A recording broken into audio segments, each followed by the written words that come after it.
Bismillahirrahmanirrahim.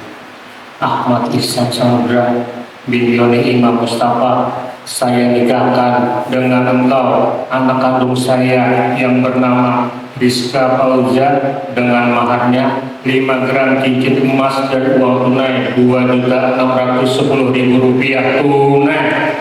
Saya terima nikahnya dengan hal tersebut dibayar tunai. Saya sudah menjadi para saksi. Barakallahu laka wa baraka alaika wa jama'a bainakuma fi khair. Assalamualaikum warahmatullahi wabarakatuh. Alhamdulillahi rabbil alamin. Nahmaduhu wa nasta'inuhu wa nastaghfiruh wa na'udzu billahi min shururi anfusina wa min sayyiati a'malina. Man yahdihillahu fala mudilla lahu ومن يضلل فلا هادي له. أشهد أن لا إله إلا الله وأشهد أن محمدا عبده ورسوله لا نبي ولا رسول بعده. أما بعد.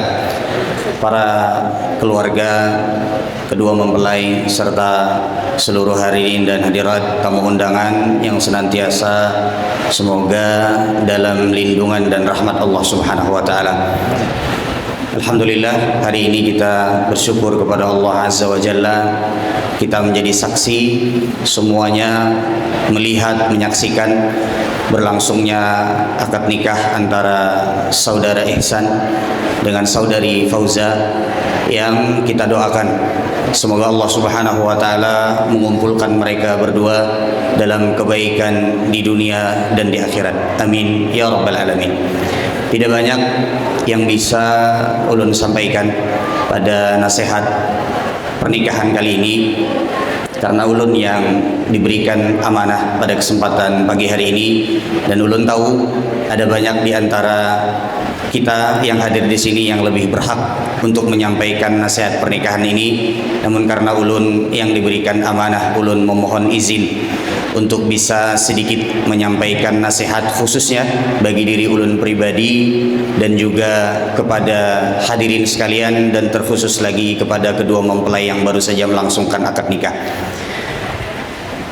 Saudaraku Ihsan dan saudariku Fauza, ketahuilah bahwa di dalam Islam pernikahan itu memiliki tujuan, dan seorang suami begitu pula istri harus bahu-membahu untuk bisa sampai kepada tujuan tersebut.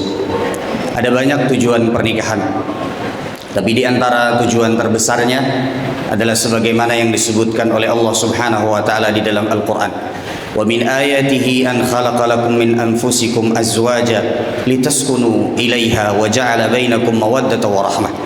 Dan di antara tanda-tanda kekuasaan dan keagungan Allah Azza wa Jalla adalah Allah menciptakan dari diri kalian pasangan untuk kalian.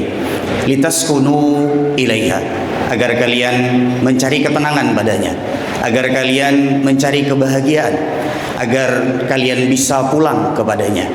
Wa ja'ala bainakum mawaddatan wa rahmah. Dan Allah jadikan di antara kalian rasa cinta dan kasih sayang. Maka ayat ini mengajarkan kepada kita bahwa di antara tujuan terbesar dari sebuah pernikahan adalah bagaimana seorang suami pulang kepada istrinya mencari ketenangan, kebahagiaan, serta ketentraman. Begitu pula seorang istri mencari pada suaminya ketenangan, perlindungan, serta ketentraman.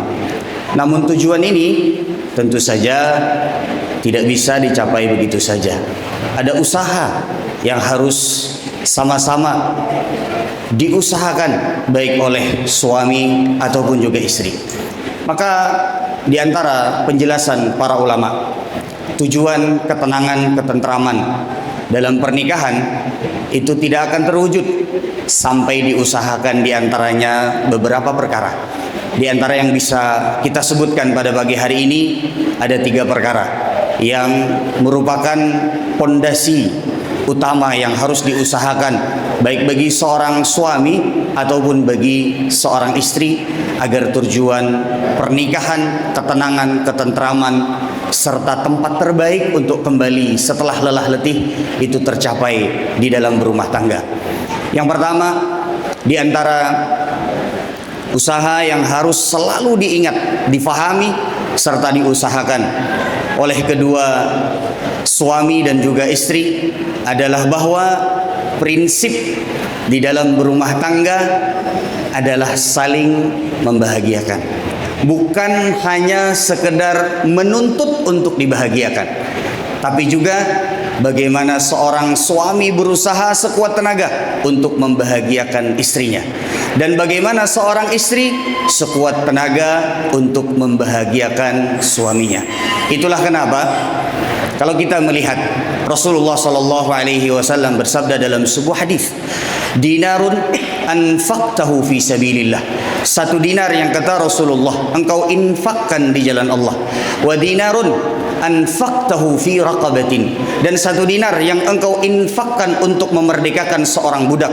Wa dinarun anfaqtahu ala miskin, dan satu dinar yang engkau sedekahkan, engkau infakkan untuk seorang miskin. Wa dinarun anfaqtahu ala ahlika, dan satu dinar yang engkau infakkan untuk keluargamu, untuk istrimu. A'dhamuha ajran alladhi anfaqtahu ala ahlika. Yang paling besar pahalanya di sisi Allah Subhanahu wa taala adalah dinar yang engkau infakkan untuk keluargamu, untuk anak dan istrimu. Ini menunjukkan kepada kita, Islam mengajarkan kepada kita, bahkan terlebih daripada infak fi sabilillah, bahkan terlebih daripada infak untuk memerdekakan budak, bahkan terlebih daripada infak kepada seorang fakir ataupun miskin, infak kepada istri, nafkah kepada istri, pemberian kepada istri sungguh jauh lebih besar nilainya di sisi Allah Subhanahu wa taala, karena pada prinsipnya seorang suami membahagiakan istrinya, pada prinsipnya seorang istri membahagiakan suaminya. Itulah kenapa di dalam hadis yang lain Rasulullah sallallahu alaihi wasallam menyebutkan, idza shallatil mar'atu khamsaha, apabila seorang wanita salat 5 waktu, wa shamat syahraha, dan dia berpuasa, puasa wajibnya dilaksanakannya, wa ata'at ba'laha, kemudian dia taat kepada suaminya, membahagiakan suaminya, melayani suaminya, maka Allah akan memanggilnya masuk ke dalam pintu surga dari pintu mana saja yang dia inginkan. Kenapa? Sebabnya karena pada prinsipnya pasangan membahagiakan pasangan yang lainnya.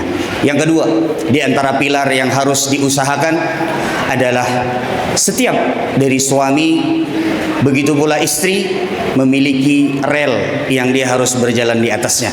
Yang apabila seorang suami keluar dari jalur tersebut, maka kebahagiaan akan sulit untuk diraih. Begitu pula apabila seorang istri keluar dari rel tersebut, maka akan sulit untuk sampai kepada tujuan pernikahan. Rel tersebut adalah diantaranya seorang suami adalah pemimpin di rumah tangga, seorang istri adalah yang dipimpin di rumah tangga, seorang suami adalah nahkoda, meskipun istrinya lebih tinggi pendidikannya, meskipun istrinya lebih kaya daripada suaminya, meskipun istrinya lebih mulia nasabnya daripada suaminya, tetaplah seorang suami pemimpin di rumah tangga. Allah Subhanahu wa taala berfirman, "Ar-rijalu qawwamuna 'alan nisa." Seorang laki-laki adalah penanggung jawab, pemimpin bagi para wanita. Maka apabila di rumah tangga yang memimpin adalah istrinya, yang mengarahkan arah rumah tangga adalah istrinya, maka jangan harap engkau akan mendapatkan ketentraman, ketenangan, kebahagiaan di rumah tanggamu. Tapi ingatlah bahwa seorang suami ketika dia menjadi seorang pemimpin, ingatlah itu artinya dia adalah sosok yang paling harus banyak berkorban di rumah tangganya. Bisa jadi dia adalah orang yang paling terakhir bahagia di rumah tangganya. Suatu ketika Rasulullah sallallahu alaihi wasallam, diriwayatkan dari sahabat Nabi sallallahu alaihi wasallam Abu Qatadah radhiyallahu taala anhu, suatu ketika dalam sebuah perjalanan Rasulullah sallallahu alaihi wasallam diberitahukan oleh para sahabat beliau bahwa para sahabat sedang kehausan. Lalu kemudian Rasulullah sallallahu alaihi wasallam memberikan satu bejana air yang kemudian Rasulullah Shallallahu Alaihi Wasallam menuangkan sedikit demi sedikit, membagi air tersebut kepada para sahabat Nabi Shallallahu Alaihi Wasallam. Kemudian sebagian para sahabat Nabi Shallallahu Alaihi Wasallam mengatakan, "Wahai Rasulullah, kami tidak akan minum sebelum engkau minum air tersebut." Setelah begitu panjang perjalanan, Rasulullah Shallallahu Alaihi Wasallam menuangkan kepada satu demi satu para sahabat beliau. Lalu kemudian ada sahabat yang mengatakan, "Wahai Rasulullah, saya tidak akan minum sebelum engkau minum airnya." Apa kata Nabi Shallallahu Alaihi Wasallam? "Saqil qaum akhiruhum syurban." Orang yang menuangkan air adalah orang yang paling terakhir meminum air tersebut. Begitulah sosok seorang pemimpin. Bisa jadi seorang pemimpin itu adalah orang yang paling banyak pengorbanannya. Bisa jadi seorang pemimpin di rumah tangga adalah orang yang paling terakhir untuk mendapatkan kebahagiaannya. Yang ketiga, yang terakhir dalam berumah tangga, di antara prinsip terpenting yang harus diusahakan adalah bagaimana seorang suami berpartner dengan baik dengan istrinya. Bagaimana seorang istri bekerja sama dengan baik dengan suaminya dalam menggapai ketaatan, ketakwaan serta keridhaan dari Allah Subhanahu wa taala. Kita semua perlu partner. Kita semua perlu orang yang membantu kita. Bukan hanya kita, bahkan seorang nabi dan seorang rasul itu memerlukan partner untuk bisa sampai kepada tujuan kebaikan. Kita tahu semua, Allah Subhanahu wa taala berfirman di dalam Al-Qur'an, Nabi Musa alaihi salam adalah sosok yang kuat, sosok yang tegas, seorang nabi dan seorang rasul.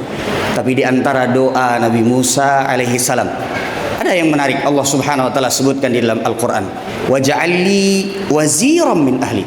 Dan jadikanlah Harun saudara beliau, waziran min ahli, menteri, pembantu dari keluargaku. Wa asyrikhu fi amri, ya Allah jadikanlah dia nabi sepertiku. Tujuannya untuk apa? Kai nusabbihaka katsiran wa nadhkuraka katsiran. Agar kami bisa sama-sama bertasbih kepada engkau, agar kami bisa sama-sama mengingat engkau, beribadah kepada engkau. Bahkan seorang nabi dan seorang rasul pun memerlukan partner, memerlukan sahabat, memerlukan seorang yang bisa bekerja sama dengannya di dalam untuk sampai kepada tujuan. Dan saat ini tidak ada partner yang bisa kita harapkan lebih baik ketimbang pasangan kita. Maka jadilah kalian berdua, dua hamba Allah Subhanahu wa taala yang saling bahu membahu untuk sampai kepada ketaatan, ketakwaan dan keridhaan dari Allah Subhanahu wa taala. Ini yang bisa ulun sampaikan pada nasihat pernikahan pagi kali ini. Semoga yang sedikit ini bermanfaat. Ulun memohon maaf apabila terdapat kesalahan, kekhilafan. Ini yang bisa ulun sampaikan. Wabillahi taufiq wal hidayah. Wassalamualaikum warahmatullahi